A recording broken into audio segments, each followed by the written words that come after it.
ليه الشخص اللي بيستغلك عمره ما بيقدرك؟ لأنه باختصار شديد مش بيتعامل معاك على إنك شخص محترم وطيب وجدع وخدوم. لا، هو بيتعامل مع نفسه إن هو اللي مسيطر، هو اللي بيعرف يخلي الناس يعملوا اللي هو عايزه. فبالتالي هو مش محتاج يقدرك ومش محتاج يقولك شكرا. طيب، تعرف منين إن الشخص ده بيستغلك؟ الشخص اللي بيستغلك شخص لا يسعى إنه يقيم معاك أي علاقة إنسانية. هتلاقيه دايما مش بيتواصل معاك غير عشان المصلحة فقط. وحتى لما تكونوا موجودين مع بعض فيس تو فيس، هو لا يسعى إنه يقيم معاك أي حوار إنساني. لا هيسألك عن نفسك، لا هيسألك عن طموحاتك، عن أهدافك، إخواتك، أهلك. هتلاقيه دايما بيتكلم في المصلحة وبس.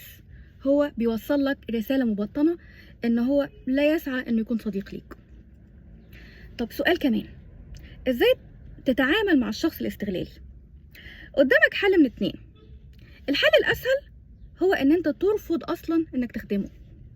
الحل الأذكى بقى هو إنك تتعامل معاه بنفس الأسلوب بتاعه. المعاملة بينكم تبقى خد وهات وعم عشان مات. يعني زي ما بياخد منك أنت كمان تطلب منه. أما بقى لو لقيته عايز يستفيد من غير ما يفيد، فأكيد أنت عارف هتعمل إيه. اكتبولي بقى في الكومنتات، إزاي بتعرف إن الشخص اللي قدامك فعلا استغلالي؟